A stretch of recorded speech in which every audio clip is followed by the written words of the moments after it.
Very exciting around here tonight. Very exciting. Jimmy Mathis is here with his entourage this evening. And my good friend who, for many years, I've worked with Jimmy on radio as a guest on his show. And we got him over here. We got him at Wcbm, the Real Talk radio station. And I think it's really fantastic. Excuse me, I'm doing a radio show here, by the way. I hope you don't mind. Okay. We can't hear me? I heard it sound like a gunshot. Anyway, let's get back to our dialogue. So we're very happy to have Jimmy here, especially on Saturday nights. I got to tell you, it's the 4 hours of power, the 4 power hours from 6 till 8, 8 till 10, the best talk radio, in my opinion, on the weekends in Baltimore or in Maryland, really, because we go all the way down to the Eastern Shore, Ocean City, different areas, and to have Jimmy on here, it's fantastic. You're going to be getting a lot of information about the conservative viewpoint and what's happening and hearing the other side of things. So, Jimmy, we are so happy to have you. It's a pleasure to be here. Now, can we reveal things about you, or we want to wait a while? You can reveal whatever you want. I got no secrets. My life is an open book, Delegate. Well, Jimmy has made the fatal mistake of entering the world of politics.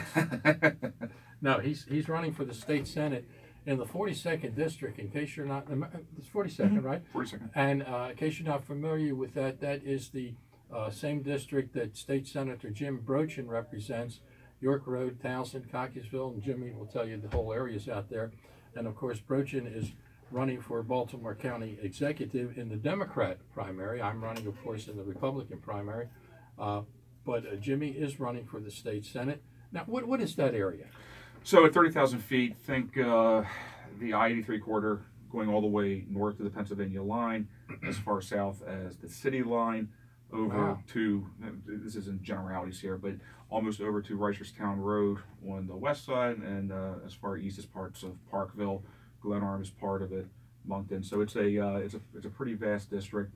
It's a unique district. We have Towson, Hunt Valley, Cockeysville, and then once you get north of Schwann Road, a lot of agriculture. You had the farms, big North County area. Yeah. Hereford, Parkton, up there. So it's a very diverse district, and been there my whole life, so it holds a very special part in my heart, and it's an open seat right now, as you said. It is an open seat, and that's important. And I have thought from the beginning that this was a good opportunity for you. Once you get into the Maryland General Asylum, you will hate me and everyone else who encouraged you to do this.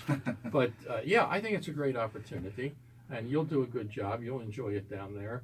It'll be tough. It's a battle, but you're used to being in fights, and you can handle yourself in terms of these issues and stuff that come up. So, and you will be, what is interesting, you will be replacing a Democrat. It is a Republican district, and you will be replacing Jim Brochin. Yeah. I like Jim. I mean, he kind of always masqueraded as a moderate, which he really was not. He would vote on certain issues a certain way, which appeared to create the idea that he might be a moderate, but so many times he voted the liberal way. But when we have you as the state senator, we're going to have someone who is actually a real conservative. Look, I consider Senator Brochin to be a personal friend of mine. I don't have a problem with people who have a different political ideology than I do. Well, I do. So, look, it's the reason why I'm only kidding. I know you are, Delegate, but there's a reason why you have a two-party system, and I've known Senator Brochin for many years. I respect him, and he's been a good friend to me over the years. At the same time, I believe that we need not just a Republican, but we need a conservative in the 42nd. As you obviously know, the governor really needs 5 Senate seats to make to get rid of to override a veto, or to make it to get rid of that. 5 Senate seats, 5 new Senate seats would make a big difference. Right. The 42nd is one of the districts that the general consensus is that should go Republican. The Democrats tried to redistrict Senator Brochin out of his own seat. He was able to hold on to it for one term. So that really is one of the Senate seats that the Republicans should get. That seat simply going Republican isn't enough. We need a conservative in there, and not just to cast a conservative vote, but also to have a conservative voice. And that's something, obviously not as an elected official, but something I've dedicated the last 10 years of my life doing on the airwaves, and I will continue to do that through the campaign, and whatever happens during the election, I'll continue to be a champion of conservatism, because I truly believe it. And it's It is the path to economic prosperity. It's also the path to victory when it comes to politicians. I've said this time and time again. I'll never understand why politicians embrace conservatism to win elections and then abandon it the second that they're elected. They believe it's some sort of political liability. I will not understand that. I was talking earlier today, if you view a campaign simply as a sales pitch, you need something of value that you're selling. Conservatism has value. Again, when you win with it, you think you would stick with it. However, many don't, especially here in the state of Maryland, and you see it at the federal level also. Well, you see it at the governor's level. Right. I mean, the governor is not exactly a conservative, to say the least, but the governor views it politically, because I've talked with him about it, it is a blue state. It is a deep blue state. It is a state that is getting worse in the deepness of the blueness. And in a sense, it's not, and I've been down there for 20 years, so I've witnessed the changes. I've witnessed what has happened philosophically. I can remember when there are now 50 Republicans in the House of Delegates. Mm-hmm. I remember when there were 16. But the Democrats who were there were small business owners. Right. They weren't Tea Party people. Mm-hmm. They were somewhat conservative, and they were moderates. It was a whole different philosophy. But what has happened in the General Assembly and in the state of Maryland, there has been a major transformation because of population dynamics. Now the people there are just simply not even Democrats anymore. They're really radicals to a great extent, and they are extremists. For example, take recreational marijuana. They're going to push that really hard. But in addition to that, they may even push to make it mandated that you must smoke recreational marijuana. I'm kidding, but these people are so extreme. The Baltimore City delegation at one time had 42 members of the delegation. They now have 16. Mm-hmm. So things have dramatically changed. So you will be going into an environment down there, and I will say this, it is going to be even more radical. I hope it would change, but I think it's going to be even more radical than it is currently, because the older Democrats, who are classified simply for the most part as liberals, mm-hmm. most of them are leaving. And if they are in Democrat areas where you can't get a Republican in there, they are going to be young people who are extreme to the left. They're not going to be liberal. But that's the reason why we have a responsibility to constantly be making the pitch on what conservatism is, and making the pitch on individual liberty, religious liberty, property rights, representation for the people, by the people, things that we understand as conservatives. We need to be making that pitch nonstop. So part of our job, whether it's behind these microphones or as an elected leader, is to be educating really the people on exactly what conservatism is, because if they don't understand it and they don't embrace it, then it's not going to resonate at the polling place.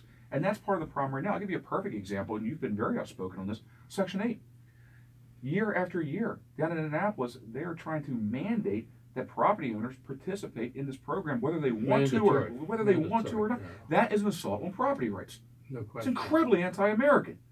And again, you've been outspoken about it. Meanwhile, you have Kevin Cavanagh has been shoving this draconian legislation down our throats that the people in Baltimore County do not want. And one of the guys in your district, one of the delegates, Stephen Lafferty, mm-hmm. who unfortunately is also chairman of the county delegation, he is the top promoter of Section 8 housing, and he's in your district, running in that single member district. Now, you as a state senator cover all three delegates, Right. but the delegates themselves are divided into two districts, one district, one sub-district. There are two delegates in one district, and there's this fellow Lafferty, Mm-hmm. and he's right in your home field, which is something where you can articulate to the people what you just did as to why what he is promoting and pushing on people is wrong. Because the pitch when it comes to Section 8, there's two ways to look at it. It's compassion, it's property rights. And the left frames Section 8 as compassion, which it's not. There's nothing compassionate about it. Again, those on the right have to be able to make the case on property rights. That's an absolute assault on one of the most basic fundamental things that we get to participate in as Americans, which is the ability to own property. And if you don't control your property, then you don't own your property at the end of the day. And the other part about it too, Jimmy, is that on the Section 8 issue itself, which is a good example of a lot of different faults, one of them being that it isn't done honestly. It isn't done in a forthright way. They say, okay, well, we're going to have Section 8 housing in your neighborhood. It all started in Baltimore County under Dutch Ruppersberger in a very strenuous way. And there was a lawsuit. They never forgot that, by the way. Well, the part about it is that the lawsuit itself was won by the advocates of Section 8 housing simply because the county executives refused to oppose the lawsuit. Right. So as a result of their failure to fight and surrender, they received a judicial decree. The judicial decree is frivolous. It is a frivolous and it's a very weak judicial decree that says that Baltimore County must take Section 8 housing. Now, the first thing I'm going to do as county executive, I get the opportunity to appoint 45 lawyers, okay? Now, I'm not saying the ones in there are not good lawyers, and we'll take a look at all of them and see what they're capable of doing. But I'm going to sick, I can think of a better word, I'm going to sick 45 lawyers on that judicial decree, Right. because I know it's flimsy. Now, once we knock that out of the ballpark and it's gone, and once again, this is the radical left using what? The judiciary to form law and mandate policy against people and deprive them of their rights. They did not even go through the representative process like you as a state senator or somebody else. So Talk about this all the time, Pat. You see it at the local level, you see it at the federal level. Legislation right now federally is via the fourth branch of government, which is these regulatory agencies. It goes through no legislative process. There are no co-equal branches of government anymore. I'm speaking more at the federal level, but that trickles down obviously to to the state level. And this is the point that has to be made. And it's not right now. It's simply not. And this is conservatism 101. This is Americanocracy 101. And you wonder, Jimmy, at the point, unfortunately, many of the good people in this state are voting with their feet. Many of the productive citizens of this state are voting with their feet, and they're leaving. We are losing the numbers. We are not having an onslaught or parachuting in 100,000 people who are productive people with jobs who are conservative minded or moderate minded or common sense minded. We are getting more and more of these radical lefties who are voting coming into our state, which is changing the stew in the state and making it so tough. But you wonder at some point, because this stuff is getting so radical and so crazy, will the people come to the conclusion like they did with Trump, actually, in Michigan and Wisconsin and Ohio and Illinois, where they will say, in Maryland, enough is enough, I can't take it anymore. I don't know if that day will come and there will be major changes, but I think we saw a little bit of it with Hogan because people were tired of O'Malley and Brown was running and he had the O'Malley hangover. People had enough, they didn't want Brown. And fortunately for us, I'm not sure why this happened, but it was the lowest turnout of Democrat voters in the history of the state, which of course benefited Hogan significantly. It's very simple. They were very disheartened by O'Malley. And they just didn't come out. There were a lot of Democrats that were not happy with Martin O'Malley at all. And I'm a big fan of Governor Hogan, so this is no disrespect to him. But without Martin O'Malley, there probably is no Governor Hogan right now. I don't think there's any question about that. And without George Bush, there is no Barack Obama. And without Jimmy Carter, there is no Ronald Reagan. Yeah. And without Jimmy Brochen, there is no Jimmy Mathis. And without I love you, Jimmy. And without Pat Mcdonough, there is no Baltimore County. We'll be right back. And with no Kevin Camas, there's no Pat Mcdonough for county executive, right?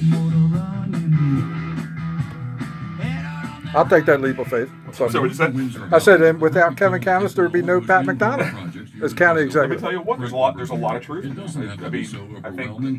Cabinet definitely sets the stage for a Republican. He's like the O'Malley hangover. He is.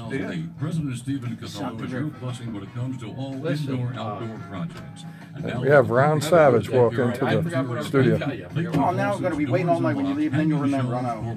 I'll call you tonight, 4 o'clock in the morning while you're working. You never call my friend. You always call here, and I always rush in. You miss Pat's call, and I feel like the second-hand stepchild. I gotta eat. He doesn't take my calls at that time of Melted ice night. cream again. Melted ice cream again. That's okay. All right. You keep up the good work, son. Thank you. 443-772-1788. 443-772-1788. Well, yeah, I think he knows. It's weird when the first show Don't say anything just bad. clock in the studio. But it's a nice studio. I like the layout. I like the layout. Just Here's the problem, though. Last week they just put those stupid LED lights out there. yeah. Maybe you guys know that getting your teeth fixed is something